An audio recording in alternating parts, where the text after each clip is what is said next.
प्रभु सुदशरथ अजर बिहारी।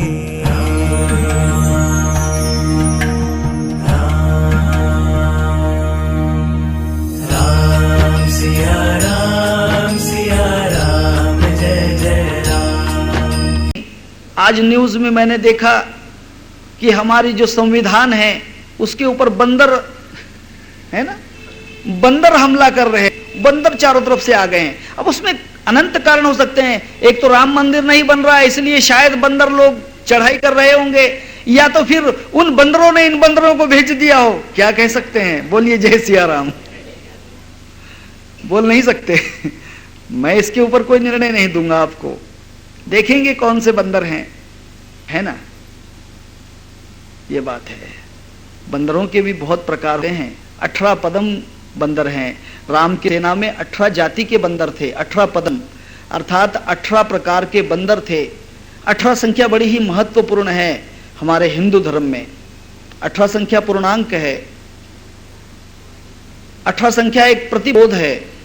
महाभारत की लड़ाई 18 दिन हुई। महाभारत के पर्व 18 हैं।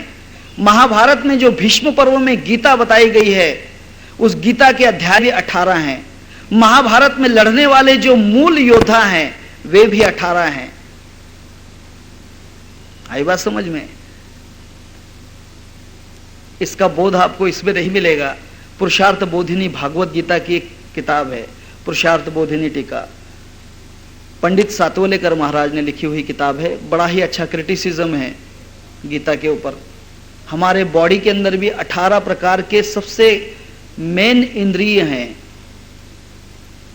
जिससे हमारी बॉडी चलती है। जो महायज्ञ होते हैं, जैसे अभी राम यज्ञ हुआ, अश्वमेध यज्ञ, जैसे राजसूय यज्ञ, शुचिप्रण यज्ञ, ऐसे प्रकार के जो यज्ञ होते हैं इनमें जो ऋषि बैठते हैं वे भी 18 होते हैं। वेदांत पढ़िए, सामवेद के अंदर 18 ऋषि होते हैं, उनकी 18 वेदियां होती हैं। बहुत है 18 की संख्या, ठीक है। कौशल्या, सुमित्रा और कैकेयी, मैं स्पीड में कह रहा हूं कथा, क्योंकि अब जैसे जैसे कथा आगे जाएगी कथाओं का विस्तार ज्यादा है, इसीलिए हम ज्यादा विस्तार नहीं करेंगे, उसको अध्यात्म में समझेंगे। प्रभु रामचंद्र जी जो हैं, कौशल्या के गर्भ से उन्होंने जन्म लिया। कहते हैं कि महीना जो था चैत का महीना था। नवमी तिथि मधुमास पुनीता, शुक्ल पक्ष अभिजीत हरिप्रीता, मध्य दिवस अति शीत न घामा, पावन काल लोक विश्रामा। वह नवमी की तिथि थी, नवमी की तिथि थी और पुनीत मास था, पुनीत महीना था, चैत्र महीना पुनीत, और मध्य दिवस था अर्थात दोपहर का समय था, ठीक 12 बजे का समय था। और भगवान रामचंद्र जी जो हैं वे इस संसार में अवतरित हुए। उनके बाद भरत जी का जन्म हुआ, फिर लक्ष्मण शत्रुघ्न जी का जन्म हुआ, बालक अवतरित हुए। यह जो है अयोनिज संभव हैं, अयोनिज हैं। आज भी बहुत से बच्चे अयोनिज हो रहे हैं। सिजरिंग से जितने भी बच्चे होते हैं वे सब अयोनिज हैं, वे योनि के द्वारा नहीं हैं। एक अलग टेक्निक हो गई है, ठीक है, कोई बात नहीं, मैं इस पर नहीं कहूंगा, इस पर हमें चर्चा करना अच्छी बात नहीं है। अयोनिज हैं, भगवान रामचंद्र जी अयोनिज हैं, प्रकट हुए। प्रभु रामचंद्र जी वहां पर समय देखकर प्रकट हुए।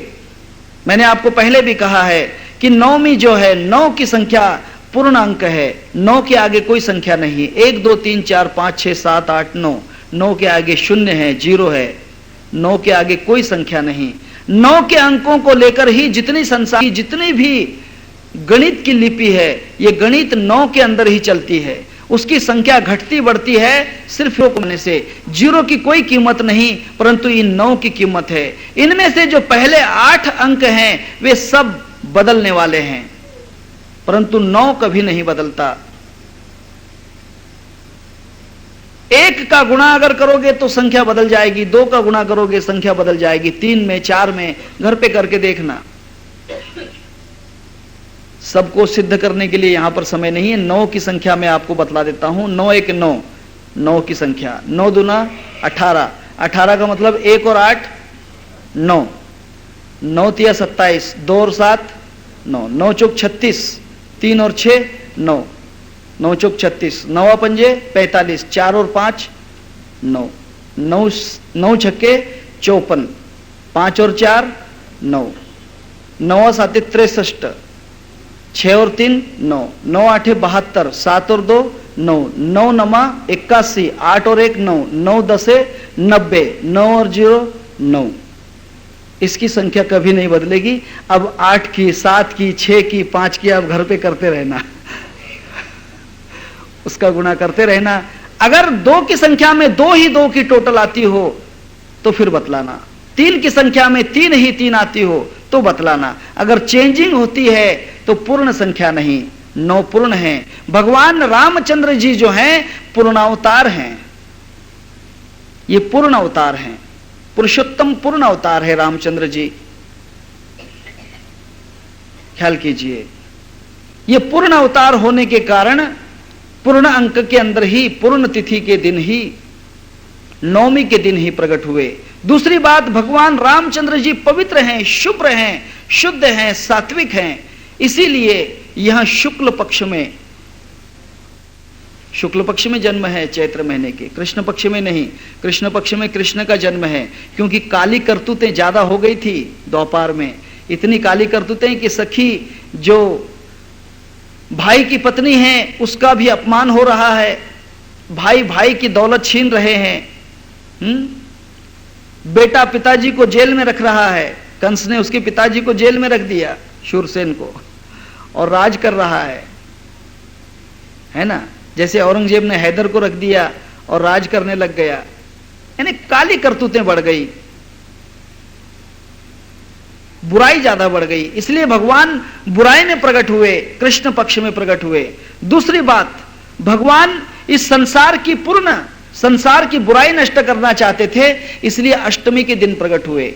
अष्ट जो संख्या है, अष्ट संख्या जो है, यह संख्या इस संसार को ग्रथित करती है। यह प्रकृति अष्ट प्रकृति है, संसार अष्ट प्रकृति से बना है।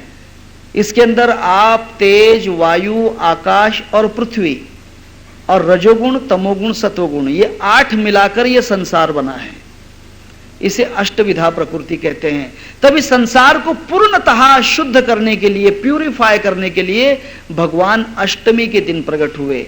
दूसरी बात, ज्ञान का सूर्य नष्ट हो चुका था, ज्ञान कोई पसंद नहीं करता था, अज्ञान सब तरफ फैल चुका था। इसलिए भगवान कृष्ण पक्ष में, और वो भी आधी रात में प्रकट हुए।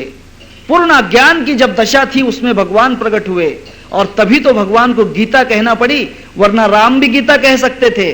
राम गीता नहीं कह सकते थे क्या? राम गीता बोल सकते थे क्या? राम कोई अज्ञानी थे? नहीं। परंतु उस समय इतना अज्ञान नहीं था, इतना अज्ञान नहीं था। उस समय तो चोर उचक्के भी ज्ञानी बन चुके थे। वाल्याकोली कौन था? चोर, उचक्का, डाकू, वहां भी रामायण लिख सका था। इसका मतलब अज्ञान नहीं था। आज जैसी निरक्षरता नहीं है, स्कूल में बच्चे जाते हैं लेकिन 12 खड़ी पढ़ना नहीं आती, स्कूल पढ़कर भी निरक्षर हैं, स्कूल में जाकर भी बच्चे निरक्षर हैं। जिसके लिए सरकार ने एक नवा संविधान में एक रेजोल्यूशन मंजूर किया है कि जिन बच्चों को स्कूल में पढ़ना लिखना नहीं आता हो, क्लास में जाने के बाद उनके लिए टीचर लोग अलग से क्लास लें, भले ही ज्यादा देरी से ले, रात भर क्लास लें, लेकिन उनको पढ़ाना लिखाना बहुत जरूरी है। इतने दिन क्या झक मारी थी? जब पहले बच्चों की बिना परीक्षा लेते हुए चौथी तक, उन्हें 5वीं तक पहुंचने के लिए नो एग्जाम, बिना एग्जाम के उन्हें चौथी पास करवा दिया, 5वीं के अंदर भेज दिया। इसका मतलब बच्चों की जब पहली कक्षा में परीक्षा नहीं हुई, बिना परीक्षा के वो दूसरी में ढकल दिया जाता है।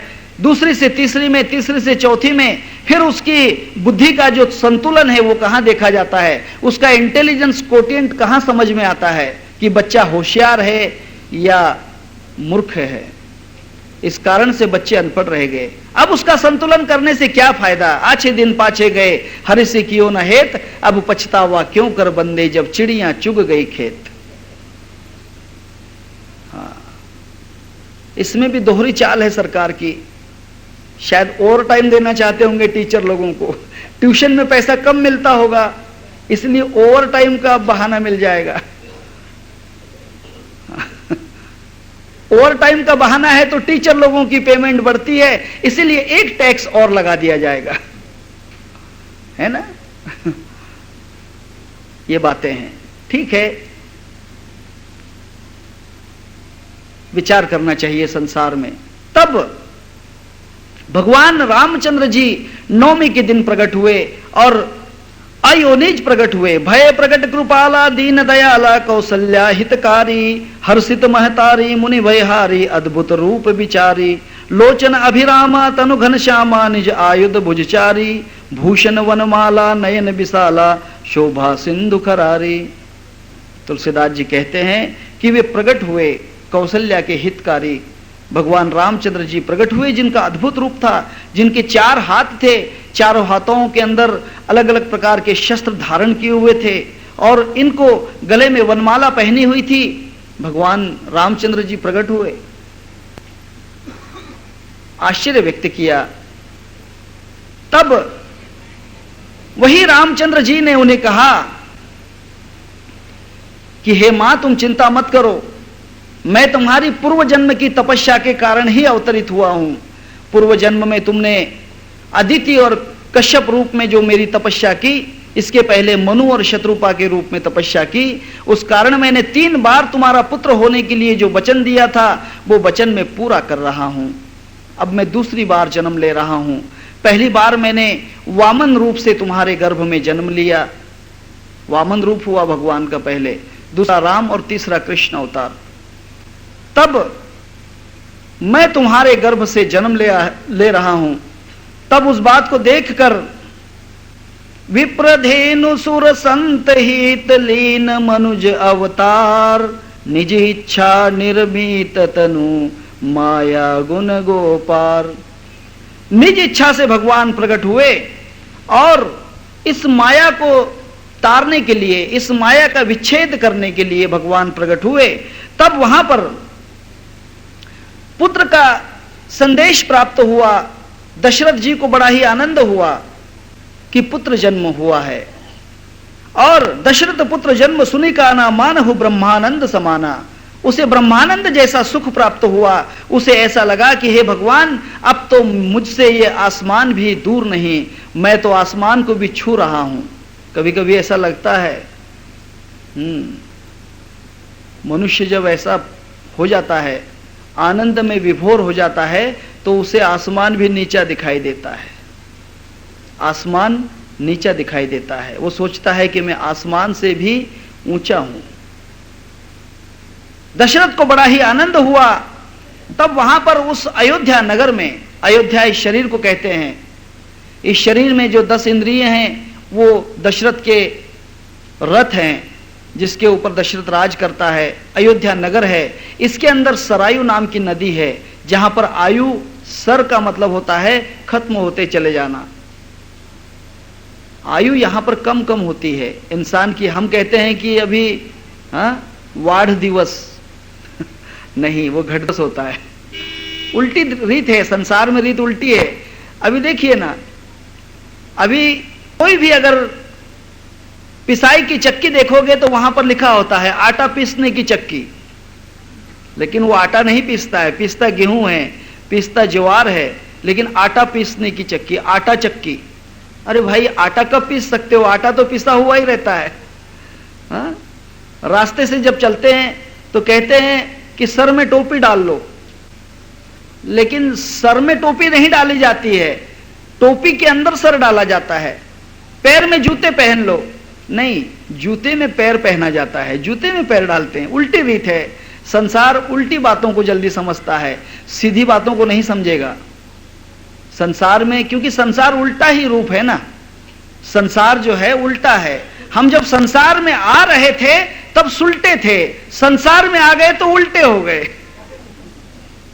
आपको पता नहीं होगा, मां के गर्भ में जब भी कोई बालक होता है उसका सर नीचे होता है, पैर ऊपर होते हैं, क्योंकि वह सुलटा होता है। जो सर के बल आता है अर्थात बुद्धि से आता है, मां के गर्भ में बालक बुद्धि से प्रवेश करता है, बुद्धि से आता है, परंतु जैसे संसार में आता है उसकी बुद्धि ऊपर चली जाती है, हवा में चली जाती है।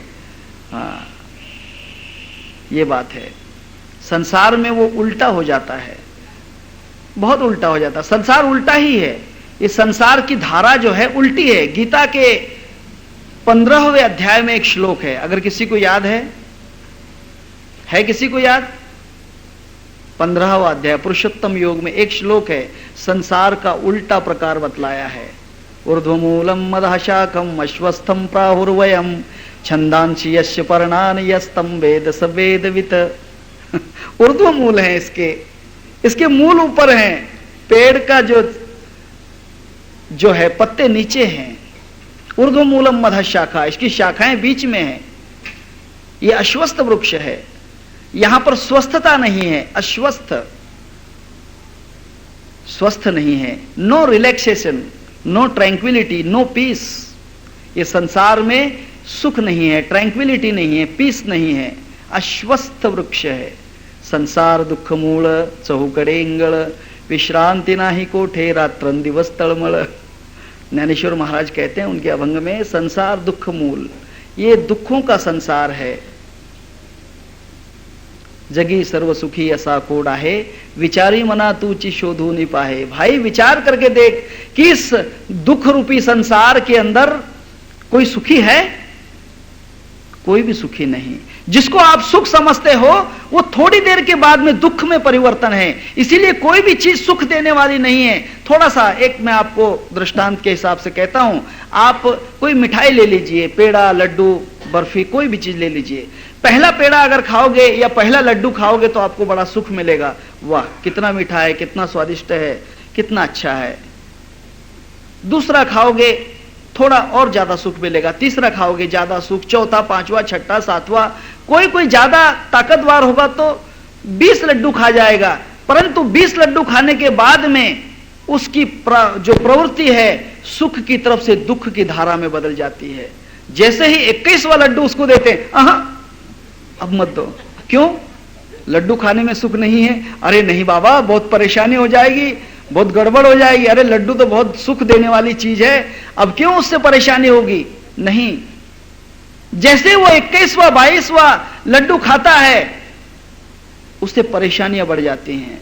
जो चीज सुख देती है पहले वही दुख में परावर्तित होती है। इसीलिए संसार दुखों का मूल है। यहां पर कोई भी चीज सुख नहीं है, कोई चीज सुख नहीं है। जिस राम के लिए, जन्म के लिए दशरथ को ऐसा लगा कि मुझे पुत्र हो जाएगा तो मैं सुखी होऊंगा, परंतु उसी राम के कारण दशरथ के प्राण गए हैं। थोड़ा विचार कीजिए आप। जिसको आप सुख समझते हो, एक पंचतंत्र की कथा कहता हूं, छोटी सी कथा है। पंचतंत्र में एक 12 सिंगा, जिसको रेंडियर बोलते हैं अंग्रेजी में, 12 सिंह होते हैं। एक प्रकार का हिरन होता है, 12 सिंगा नाम का हिरन था। उसके पैर बड़े ही दुबले पैर थे, परंतु सींग जो थे उसके वो बड़े ही सुंदर थे। अलग अलग प्रकार की शाखाएं निकली थी, बड़ा ही सुंदर। एक दिन वो हिरन जो था 12 सिंगा रेंडियर, वहां पानी पीने के लिए किसी सरोवर के किनारे गया। सरोवर में उसने अपना प्रतिबिंब देखा। उसके सींग इतने सुंदर थे, वो देखकर बड़ा प्रसन्न हुआ कि हे भगवान, कितने सुंदर सींग दिए हैं, इतने अच्छे सींग दिए, किसी भी प्राणी को नहीं है संसार में, मुझे ही सींग दिए हैं। हे भगवान, मेरे सींग बड़े ही अच्छे हैं, बड़े ही सुखदायक हैं, बड़े ही आनंददायक हैं। परंतु जैसे ही उसने नीचे झुककर देखा, उसके पैर जो थे वो पैर बड़े ही दुबले थे। उसने कहा कि भगवान, पैर थोड़े मोटे तो दे देते। हाँ? हाथी को बेफजूल इतने अच्छे मोटे मोटे पैर दे दिए, मेरे पैर कितने दुबले हैं। विचार करने लग गया। अब देखिए, सींग जो हैं उसे अच्छे लगने लगे और जो पैर हैं वो उसे थोड़े दुखी करने लगे। उतने में एक शिकारी आया। उस शिकारी की बंदूक की आवाज सुनकर वो हिरन अपने प्राण लेकर वहां से भागने लगा है।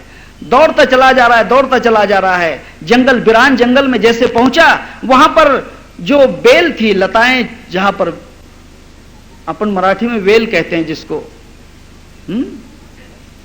जो बेल बढ़ी हुई थी, उसका एक बहुत बड़ा बेल का छत्ता था। उस छत्ते के अंदर से वो हिरन भाग रहा था। उस छत्ते के अंदर से, बेल के जो छत्ते के अंदर से भागते हुए उसके जो सींग थे वे उस बेल के अंदर फंस गए, बेल में फंस गए। पंचतंत्र में कथा है।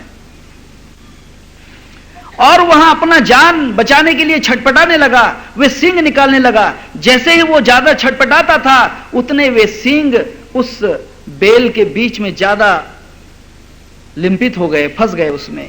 और उसके जो पैर थे वे उसकी जान बचाने के लिए बड़ा ही प्रयत्न करने लगे। फिर हिरन ने विचार किया कि हे भगवान, मैं जिन सींग से सुख चाहता था, जिनको मैं सुखी करने वाली वस्तु समझता था, आज वे ही मेरे प्राण के घातक हुए, वे ही मुझे दुख देने वाले हुए। और जो पैरों से मुझे दुख हो रहा था कि कितने दुबले पैर हैं, देखिए आज मेरी जान बचाने के लिए कितना प्रयत्न कर रहे हैं। तो आप जिस चीज को सुख समझते हो वो सबसे बड़ा दुख है, और जिस चीज में आपको दुख महसूस होता है वो सबसे बड़ा सुख है। भगवान की भक्ति में पहले पहले दुख महसूस होता है, लेकिन बाद में ब्रह्मानंद सुख है। संसार में पहले पहले सुख महसूस होता है, लेकिन बाद में बड़ा ही दुख है। संसार दुख ही दुख है, उसका परिवर्तन दुख है। हरिनाम जो भक्ति है, यहां पहले इसकी शुरुआत दुख से है। पहले आपको स्ट्रगल करना है। स्ट्रगल जीवन में, स्ट्रगल हमारे शरीर में विश्वामित्र है, विश्व का मित्र स्ट्रगल है। देखिए कथा आएगी, मैं कहता हूं आगे। प्रकार ऐसा हुआ कि रामचंद्र प्रभु, लक्ष्मण, भरत, शत्रुघ्न ये छोटे से थोड़े थोड़े जैसे बड़े हुए, इनका जो जाति कर्म कहते हैं, षोडश संस्कार, वे करवाया गया। और वे करवाने के बाद में गुरु वशिष्ठ के पास में उनको विद्या ग्रहण करने के लिए भेजा गया। विद्या ग्रहण करने के लिए, जिनके श्वास से वेद निर्माण हुए, उन्हें भी भला विद्या ग्रहण करने की क्या आवश्यकता है। कुछ ही दिनों में वे पूर्ण प्रकार से, जिसे कहते हैं 14 विद्या 64 कला, सब प्रकार के शस्त्र अस्त्र, ब्रह्म ज्ञान और योग शास्त्र सब उन्होंने प्राप्त किया। गुरु वशिष्ठ जी ने रामचंद्र जी को योग वशिष्ठ दिया, अर्थात योग की जो अवस्था थी वह सिखाई। रामचंद्र जी, लक्ष्मण, भरत, शत्रुघ्न ये पूर्णतः से जब विद्या ग्रहण कर चुके थे, उसी वक्त वहां पर इन असुरों के कारण त्रस्त होने वाले, असुरों से जो दुखी हो चुके थे, वे विश्वामित्र गाधी पुत्र थे, ये क्षत्रिय थे। विश्वामित्र कहते हैं स्ट्रगल को। हमारे जीवन में, हमारे बॉडी में जो स्ट्रगल है वह विश्वामित्र है। अगर न्यूटन कभी स्ट्रगल नहीं करता तो गुरुत्वाकर्षण का सिद्धांत नहीं मिलता।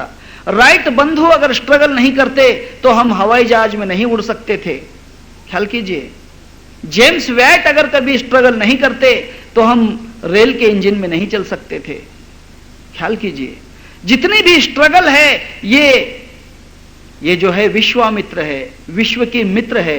आज जिस बिजली से हम उपयोग ले रहे हैं, प्रकाश ले रहे हैं, जिसके कारण ये सब कुछ चल रहा है, आकाशवाणी चल रही है, दूरदर्शन चल रहा है, जितनी भी चीजें हैं, कंप्यूटर चल रहे हैं, संसार की जितनी भी चीजें हैं, ये स्ट्रगल का फायदा है। क्षत्रिय जो है, क्षत्रिय से स्ट्रगल किया विश्वामित्र जी ने और वे ब्राह्मण हुए। पहले उन्हें ब्राह्मण अर्थात ब्रह्म ऋषि नहीं बोला गया, परंतु उनके स्ट्रगल के कारण वे राज ऋषि से ब्रह्म ऋषि हो गए। स्ट्रगल का नाम विश्वामित्र है, कोशिश का नाम, स्ट्रगल मतलब कोशिश, प्रयत्न, प्रयत्नांति परमेश्वर। जो प्रयत्न करेगा वो भगवान भी हो सकता है।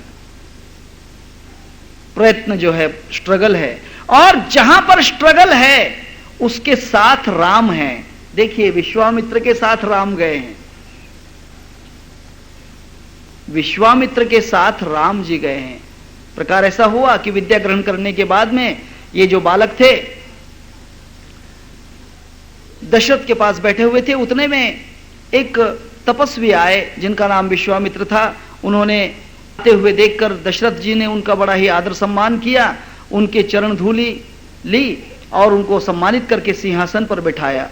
सिंहासन पर बैठने के बाद में उनका यथोचित सत्कार करने के बाद पूछा, आने का आगमन का हेतु पूछा कि हे प्रभु जी, आपके आगमन कभी निष्फल नहीं होते, आप किस कारण से मेरे यहाँ पर पधारे हैं, आप कृपा करके बतलाएं तो मैं आपका अनुग्रहित हूं। विश्वामित्र ने कहा कि देखिए, मैं यहां पर आया हूं इस संसार के दुख को दूर करने के लिए, और विश्वामित्र जो होता है वो संसार का दुख दूर करता है। जो भी स्ट्रगल करते हैं संसार में, वो अकेले का दुख दूर नहीं करते, वे संसार का दुख दूर कर जाते हैं। जिसने भी बिजली बनाई होगी, बेचारे ने कितने स्ट्रगल की होगी, परंतु वो तो चले गए, उनकी स्ट्रगल आज संसार को सुखी कर रही है।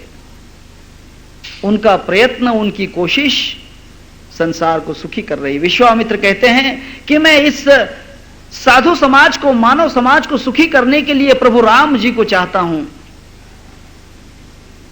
मैं इनको साथ ले जाना चाहता हूं। पहले पहले तो प्रकार यह हुआ कि मैं, दशरथ कहता है कि मैं इन्हें तो नहीं दे सकता हूं, क्योंकि ये मेरे आत्मा है, मेरे प्राण हैं, प्राण भी भला किसी को दे सकते हैं। उसने कहा कि नहीं, जो दूसरों को प्राण देते हैं वे ही अमर हैं, जो दूसरों के लिए प्राण अर्पण कर देते हैं। जिन्होंने दूसरे के लिए अपना प्राण अर्पण कर दिया, वे संसार में सबसे बड़े महान हो गए। दशरथ जी को समझाया। गुरु वशिष्ठ ने कहा कि ठीक है, पुरुषार्थ करने का यही मौका है। तब राम और लक्ष्मण जी को विश्वामित्र के साथ भेज दिया। विश्वामित्र के साथ भेजने के बाद वहां पर रास्ते में ताड़का नाम की जो एक राक्षसी थी, जो यज्ञ का विध्वंस करती थी। हमारे शरीर में एक ताड़का है, शरीर में ताड़का नाम की राक्षसी है, जो मनुष्य का यज्ञ नष्ट करती है। ख्याल कीजिए, हमारे शरीर में एक बहुत बड़ी ताड़का है, जो हमेशा हमें ताड़ित करती रहती है, हमें हमेशा हिट करती रहती है, हमेशा दुखी करती रहती है, हमेशा हमें मारती रहती है, प्रहार करती रहती है। वो कौन है ताड़िका? हमारे शरीर में ताड़का है, जो हर हमेशा हमें दुखित करती है, हमारे इस पुरुषार्थ के यज्ञ को हमेशा भ्रष्ट करती है। और राम जी उसी को मारते हैं पहले, सबसे पहले। विश्व का अगर कल्याण चाहते हो, सर्वे भवन्तु सुखिना सर्वे सन्तु निरामया, अगर सबको सुखी बनाना चाहते हो तो उस ताड़का का वध पहले होना चाहिए, जिसका नाम है वासना। वासना नाम की राक्षसी जो है, संसार का कोई भी यज्ञ पूर्ण नहीं होने देती। हर यज्ञ के अंदर वो विघ्न लाती है। वासना के द्वारा संसार का कोई यज्ञ पूर्ण नहीं होता है। जहां वासना को जीत लिया, वासना को जिसने मार दिया, उसका कोई भी यज्ञ जो है तो पूर्ण हो जाता है। विश्वामित्र जी अपना यज्ञ करते थे संसार को सुखी बनाने के लिए। किम बहुना सर्व सुखी पूर्ण होनी तिहि लोकी, भजीजो आदि पुरुखी अखंडित। ज्ञानेश्वर महाराज कहते हैं, सबको सुखी बनाने के लिए, सबका कल्याण करने के लिए, सब पे मंगल वर्षा होने के लिए, वर्षत सकल मंगली ईश्वर निष्ठांची मांडियाली, अनवरत भूमंडली भेटतु या भूता। ज्ञानेश्वर महाराज कहते हैं कि सब पर मंगल वर्षा हो, सब पर सुख की वर्षा हो। मनुष्य सुखी क्यों नहीं है? क्योंकि हमारे अंदर धन की वासना है, स्त्री की वासना है, पद की वासना है, नाम बढ़ाई की वासना है। ख्याल कीजिए, हमारे अंदर जाति की वासना है, धर्म की वासना है, ज्ञान की वासना है। सबसे बड़ी वासनाएं जो हैं, ये सबसे बड़ी दुर्गंधि फैला रही हैं, ये दुर्गंधि फैला रही हैं। मैं पूछता हूं संसार के उन बड़े बड़े लोगों से, जो आज मांग रहे हैं कल उनके पास रहेगा? पूछिए, क्या उनके पास कल रहेगा? क्या वे उसका पूर्ण रूप से आस्वाद ले सकेंगे? जीवन भर जब तक वो वस्तु जिसे वो मांग रहे हैं, क्या वो वस्तु उनके ही पास रहेगी? नहीं, कभी नहीं रह सकती। फर्ज करो हमने आज कश्मीर दे दिया, तो जो कश्मीर लेने वाले हैं क्या वो कश्मीर में ही जिंदगी भर रहेंगे? नहीं, 10, 5, 50 बरस में तो चले जाएंगे। फिर आज मांगने से फायदा क्या?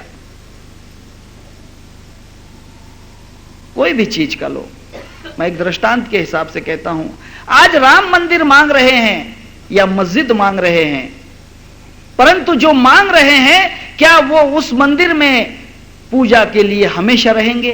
क्या वो उस मस्जिद में नमाज के लिए हमेशा रहेंगे? नहीं रहेंगे।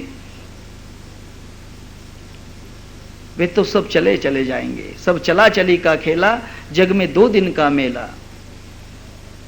कोई चला गया कोई चला जावे, कोई गठरी बांध सिधावे जी, कोई खड़ा तैयार अकेला, सब चला चली का खेला, जग में 2 दिन का है मेला। ब्रह्मानंद स्वामी कहते हैं कि जगत में 2 दिन रहोगे, इससे ज्यादा थोड़ी रहना है।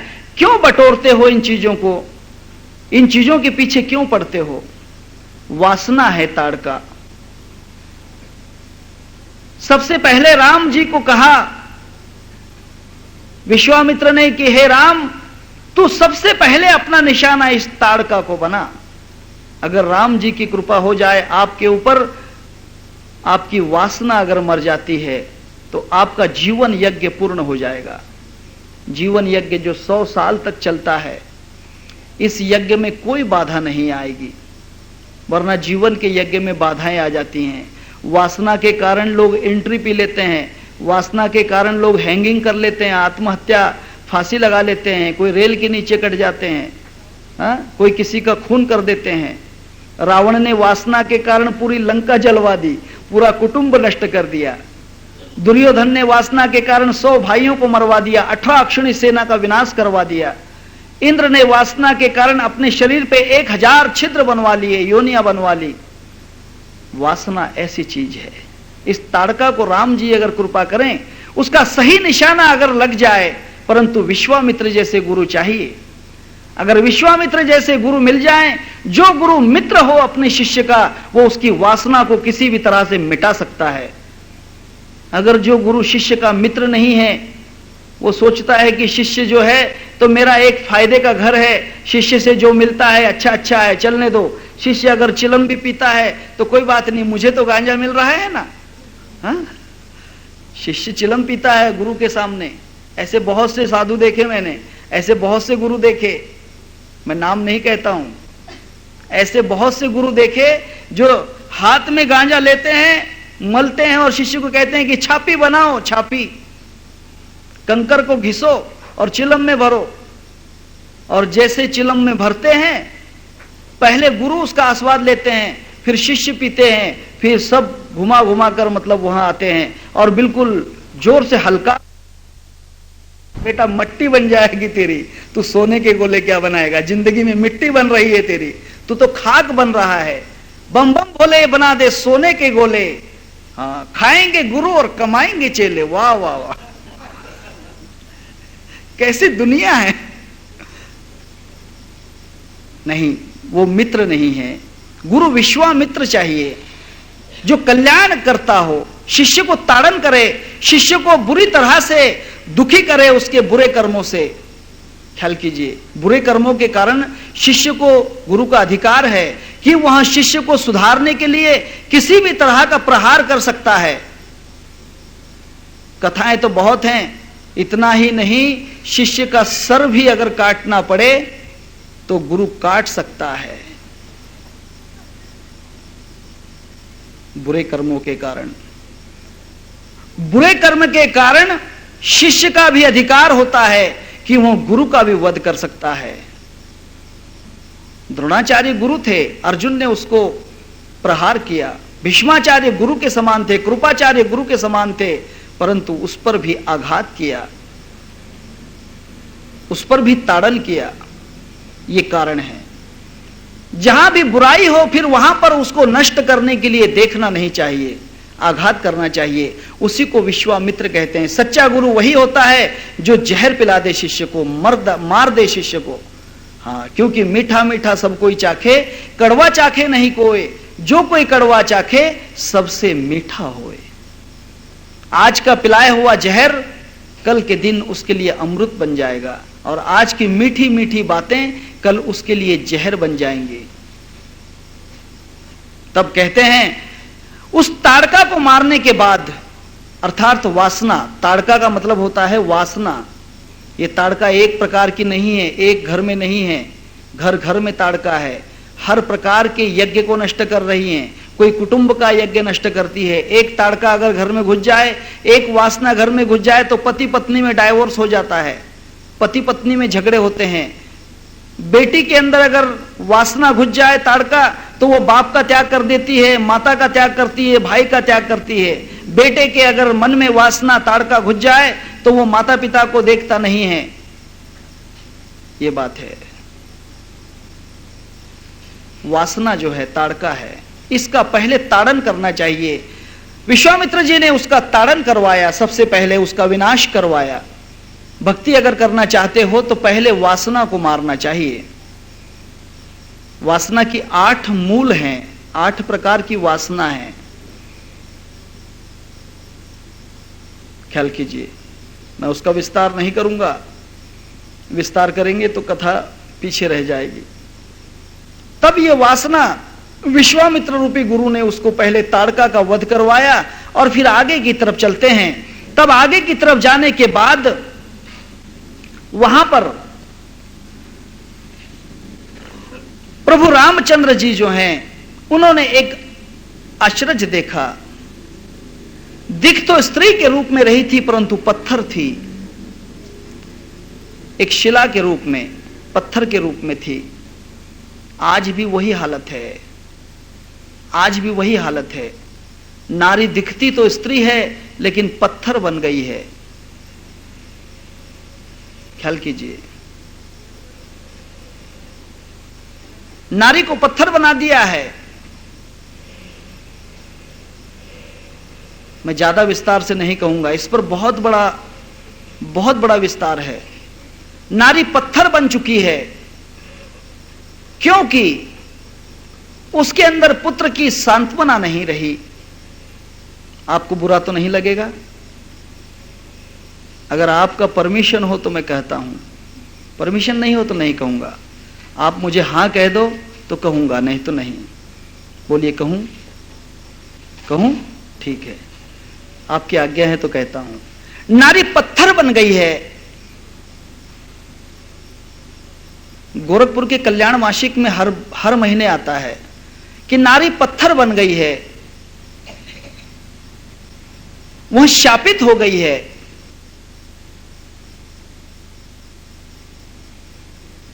She is going to abortion. वो पत्थर है, अपने ही बालक का वध करवा देती है, पत्थर बन गई है। बोलिए जय सिया राम।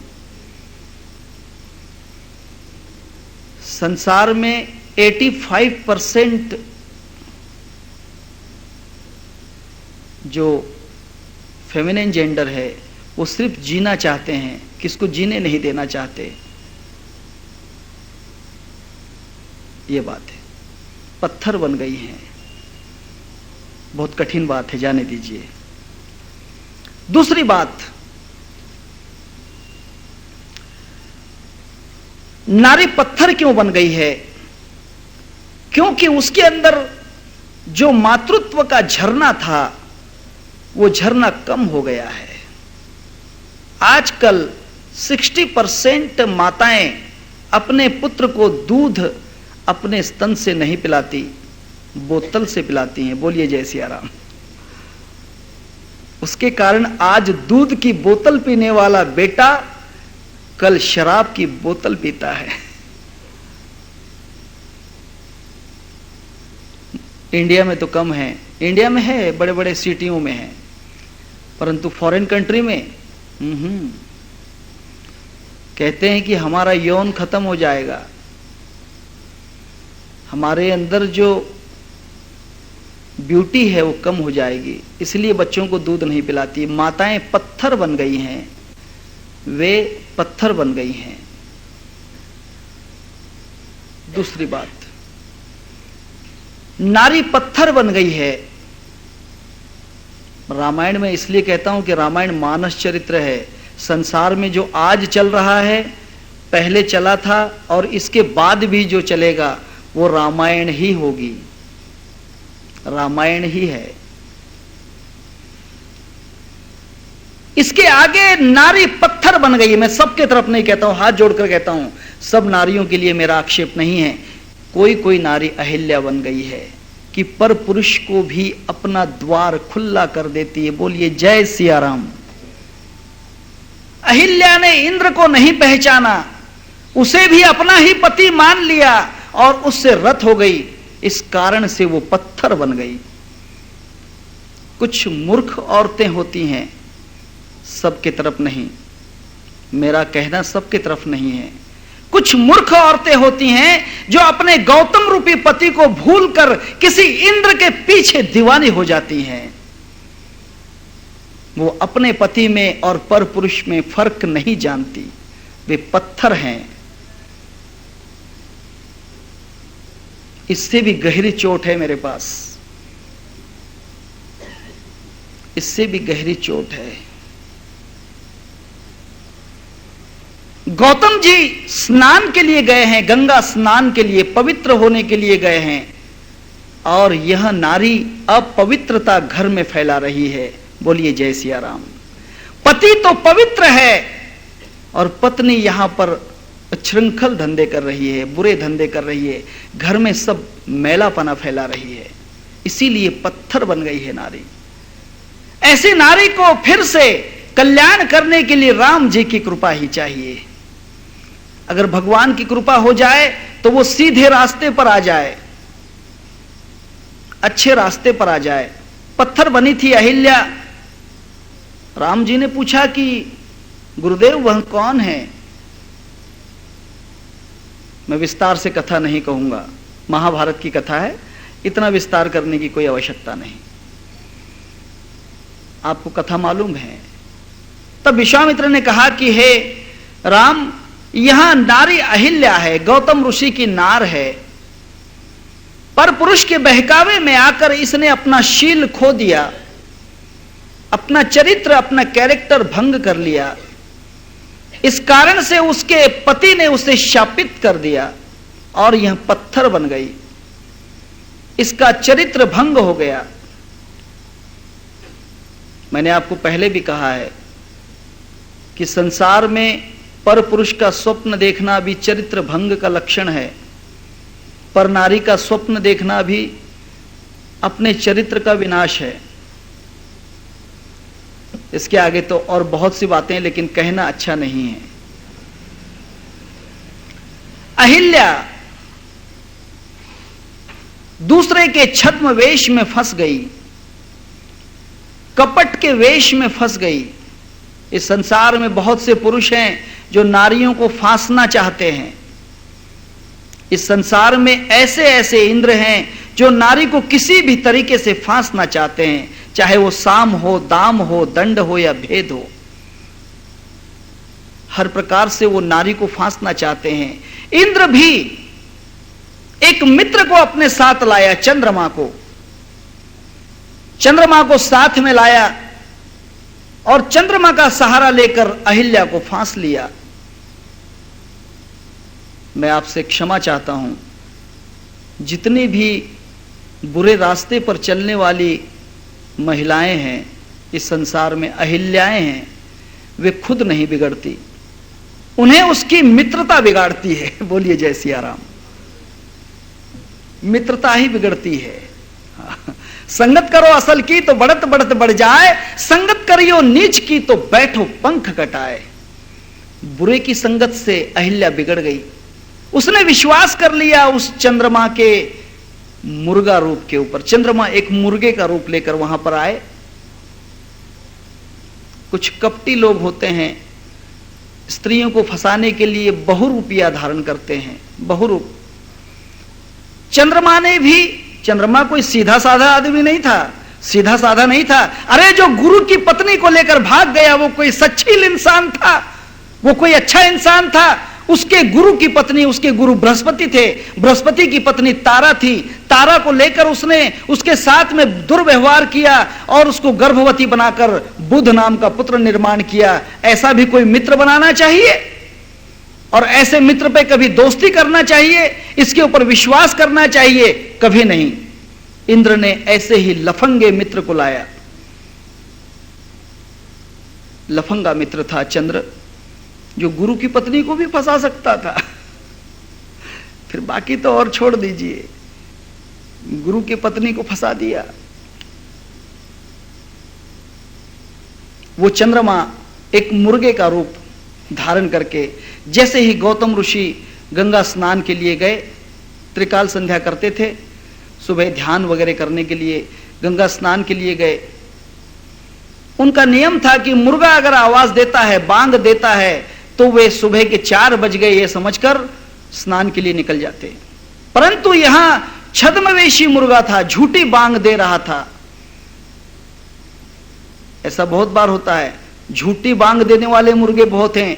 मी का नाही तुमचं फार फायदा करून देईल, मी का नाही तुमचं कल्याण करून देईल, मी का नाही तुमच्या नवऱ्याला नोकरी लावून देईल।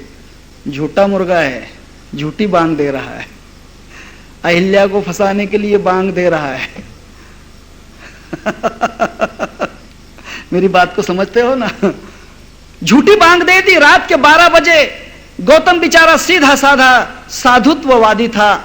उसने सोचा कि 4 बज गए हैं, राम प्रहर हो गई, स्नान के लिए अपनी मृगछाला ली और निकल गए। रात के 12 बजे थे। मित्र का सहारा लिया इंद्र ने, उसके घर में छद्मवेश रूप धारण किया और गौतम ऋषि के रूप में वहां पर प्रवेश किया। अहिल्या ने कहा कि स्वामी तुम अभी फिर स्नान के लिए गए और अभी क्यों आए? उसने कहा कि मेरे मन में एक अलग इच्छा हो रही है। उसने कहा कि तुम तो साधु हो, तुम ऋषि हो, ऐसी वासना तुम्हारे अंदर? उसने कहा कि नहीं, अब मेरी इच्छा ही है।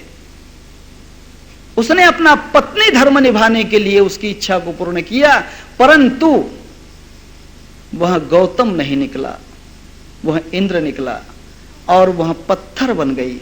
जैसे ही गौतम वहां से लौट कर आए, उसने देखा कि इस कुटिया में कोई दूसरा है, इस कुटिया में कोई दूसरा है। उसे बड़ा ही क्रोध आया। उसने शापित किया, इंद्र को शापित किया, जिसमें हजारों प्रकार के छिद्र हुए, हजारों योनियां हो गई उसके बदन पर। अहिल्या के ऊपर बड़ा ही क्रोध किया, अहिल्या पर क्रोध किया कि हे मूर्ख, तू अपने पति को भूल गई और अपना नारीत्व का कैरेक्टर नष्ट कर दिया, सील नष्ट कर दिया। कहते हैं इश्क में रखकर कदम संभल गया तो खैर, वरना फिसला तो फिसलता ही चला जाता है। इन बुरी बातों में अगर पैर रख दिया भी है भूल चूक से, तो पीछे सरक जाओ। अगर नदी पार करते समय अचानक कोई गहराई गड्ढे में पैर चला जाए तो समझ जाओ कि डूबने का डर है और दूसरा पैर मत रखो। इश्क में रखकर कदम संभल गया तो खैर, वरना फिसला तो फिसलता ही चला जाता है, नष्ट हो जाता है। गौतम को बड़ा ही क्रोध आया, उसने उसे शापित किया। विश्वामित्र जी कहते हैं कि हे राम जी, उसने उसे पत्थर बना दिया। तब वहां पर अहिल्या ने विनती की कि हे भगवान, मैं तो अनजान थी, मेरी समझ में कुछ भी नहीं आया। अनजाने में ही सब कुछ हो जाता है। फिर अनजाने में हो गया और फिर समझ में आया है, तो फिर कहते हैं कि अब क्या करते, हो गया तो हो गया, अब क्या है, जो होना था सो हो गया। फिर डर निकल जाता है इन चीजों से। एक बार गलती अगर हो जाती, पातंजल योग दर्शन में ही, भारतीय मानस शास्त्र अर्थात पातंजल योग दर्शन में दृष्टांत है कि एक ब्रह्मचारी योगी था, एक ब्रह्मचारी बहुत बड़ा योगी पुरुष था। उसने एक बार किसी महात्मा के यहां पर अपना आश्रय किया। आश्रय करने के बाद में ब्रह्मचारी था, स्त्री का मुख भी नहीं देखता था, चित्र भी नहीं देखता था, स्त्री का स्पर्श नहीं करता था, स्त्री के हाथ से भोजन भी नहीं करता था, स्त्री को कभी भी कोई भी प्रकार से वार्तालाप भी नहीं, नो डिस्कशन, स्त्री से बात भी नहीं करता था। प्रकार ऐसा हुआ कि यहां जो ब्रह्मचारी योगी पुरुष था, वहां पर उस कुटुंब में रहने लगा। रहते हुए प्रकार ऐसा हुआ कि वहां रिश्तेदारी हुई, अंकल आंटी वगैरह वगैरह रिश्तेदारी हो जाती है, दोस्ताने में तो रिश्तेदारी हो जाती है, रिश्तेदारी हो गई। और वहां रिश्तेदारी करते करते उनकी एक कन्या थी, उस कन्या से भी बातचीत होने लगी। ब्रह्मचर्य व्रत फिसलता चला गया। जैसे जैसे बातचीत होने लगी, नारी का तो स्वभाव ही है मुस्कुरा देना ऐसी बात है, मैं वर्णन झूठा नहीं करता हूं। पातंजलि योग दर्शन पढ़ना, उसमें झूठ कथा नहीं है, ये लिखी हुई सही कथा है। वो उसके बहकावे में, हंसी के अंदर एक दूसरा भाव ढूंढने लग गया। असल में वो कन्या ऐसा नहीं समझती थी, वो उसे अतिथि समझती थी। वो उसके मन में ऐसा भाव भी नहीं था। अतिथि के रूप में, ब्रह्मचारी के रूप में वो उसकी सेवा करती थी। उसे कभी भोजन, कभी दूध, कभी कुछ लाकर देती थी और हंसमुख थी। इसके मन में उस हंसी का अर्थ दूसरा हो गया और ये धीरे धीरे अपनी वासना का हाथ आगे बढ़ाने लग गया।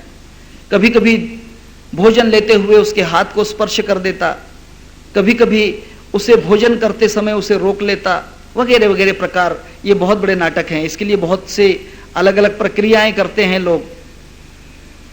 जो रोड रोमियो होते हैं वे कितने प्रकार के आइटम आजमाते हैं। बहुत रोड रोमियो हैं संसार में, हर प्रकार के उसके अंदर टेक्निक करते हैं। इसने भी अपनी टेक्निक शुरू कर दी, ब्रह्मचारी था। टेक्निक करते करते एक दिन ऐसा हुआ कि वह कन्या भी जो थी अपने स्वभाव से गिर गई। पतंजलि योग दर्शन में दिया है, अपने स्वभाव से गिर गई और अपने स्वभाव से गिरने के कारण उसका वर्जिनिटी जो था वो नष्ट हो गया और इसका ब्रह्मचर्य नष्ट हो गया। फिनिश। ये जीवन है, इसके लिए बहुत संभलना पड़ता है। गौतम ऋषि जी कहते हैं कि मूर्ख, तेरी समझ में क्यों नहीं आया? क्या तुझे अपने पति पर विश्वास नहीं था? क्या तेरा पति इतना मूर्ख था कि तपस्या के समय तुझे अंगीकार करे? उसने कहा कि प्रभु, मुझसे जो भूल हुई है उस भूल को मैं क्षमा चाहती हूं। मेरा जीवन कैसे उद्धार हो?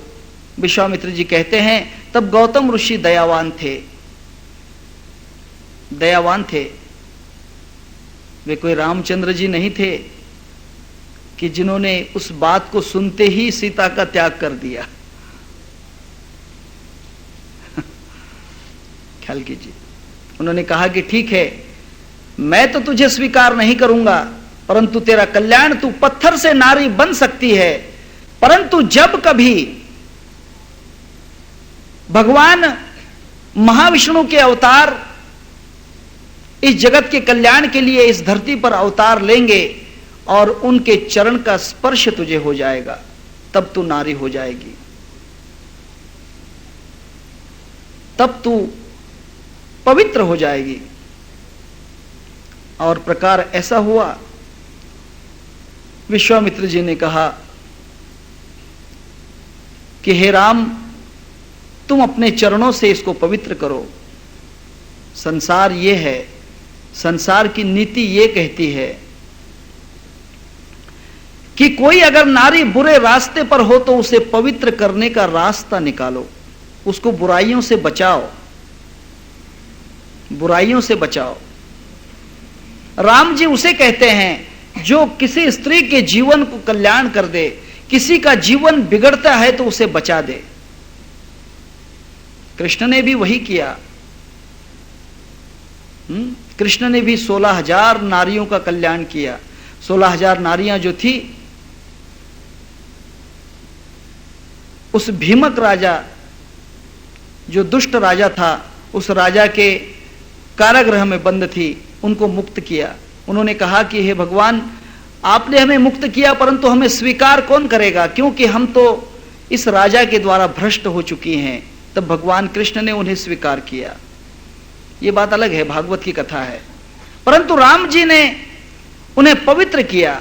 जहां भी राम का चरण स्पर्श हो जाए, नारी शुद्ध हो जाती है, पवित्र हो जाती है। इसीलिए नारी ने भगवान का चिंतन ही करना चाहिए, पति में भी भगवान का ही चिंतन करना चाहिए। पति को परमेश्वर रूप में अगर चिंतन किया तो नारी से कभी संसार में गलती नहीं हो सकती। इसके लिए कथा बहुत हैं, परंतु समय कम होने के कारण 5 मिनट बचे हैं। 5 मिनट में कहता हूं कि एक पुरुष को विवाह करना था। उसने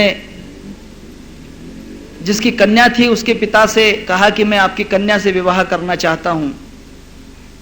पिता ने कहा कि देखिए मेरी कन्या जो है, अगर आपको पसंद आए तो आप विवाह कीजिए। मेरी कन्या अंधी है, वो बहरी भी है, वो गूंगी है और अपाहिज है, चल नहीं सकती। ठूठी भी है, उसके हाथ नहीं है।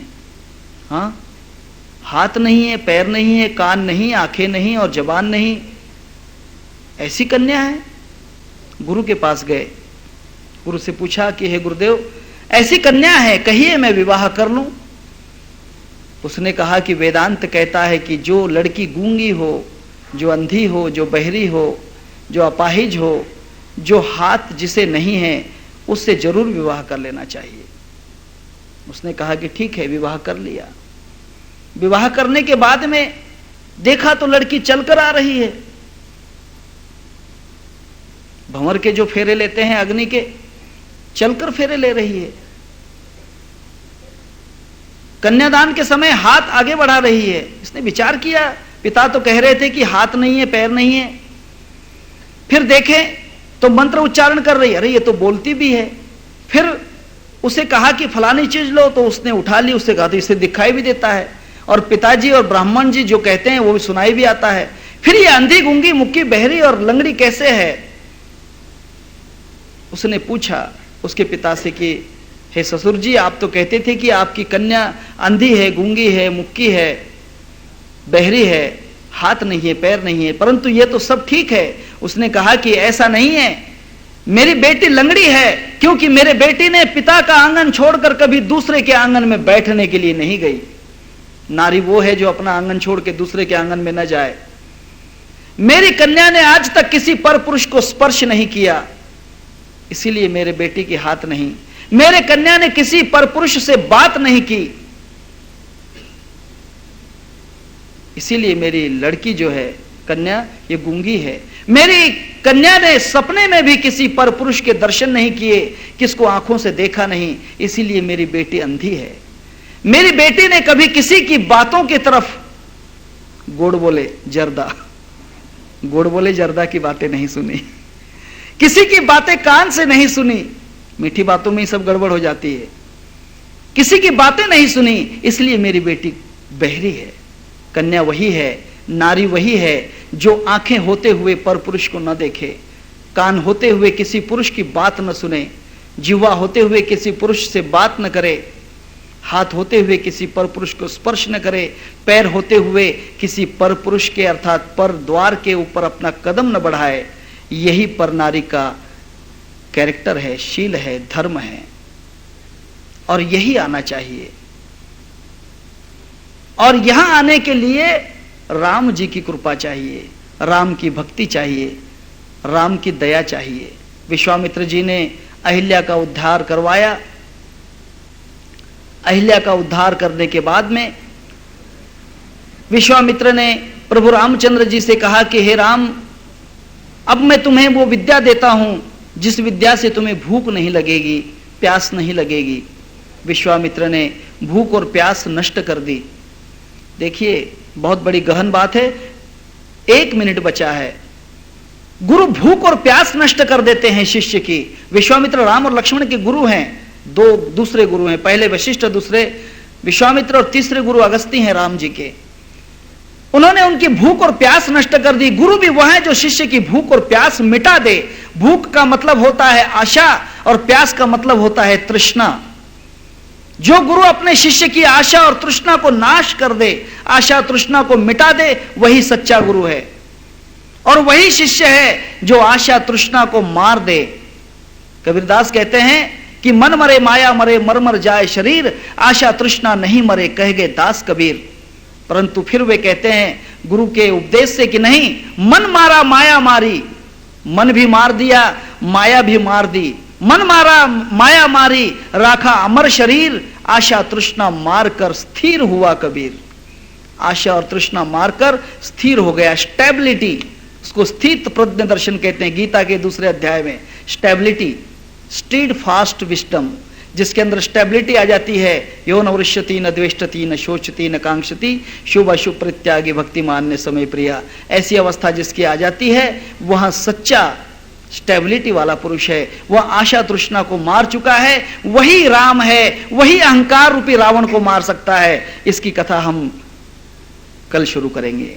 श्री रामचंद्र भगवान की जय, श्री रामचंद्र भगवान की जय। रामायण में आपको सब कुछ सीखना है, सिर्फ सुनना नहीं है, उसका आचरण भी करना है। आचरण जितना आ जाए जीवन में, समझो कि रामायण उतनी मिल गई। सुनकर छोड़ना नहीं है, आचरण लाइए जीवन में। सबसे बड़ी आचरण वाली बात है। अगर आचरण आ गया तो मैं समझूंगा कि मेरे रामायण का जो दांव था वो सच्चा हो गया, मैं जीत गया। देखिए आपके तरफ है, आचरण लाइए। ये पहला आचरण है नारी के लिए। इसके बाद में क्या क्या होता है देखते चले जाइए।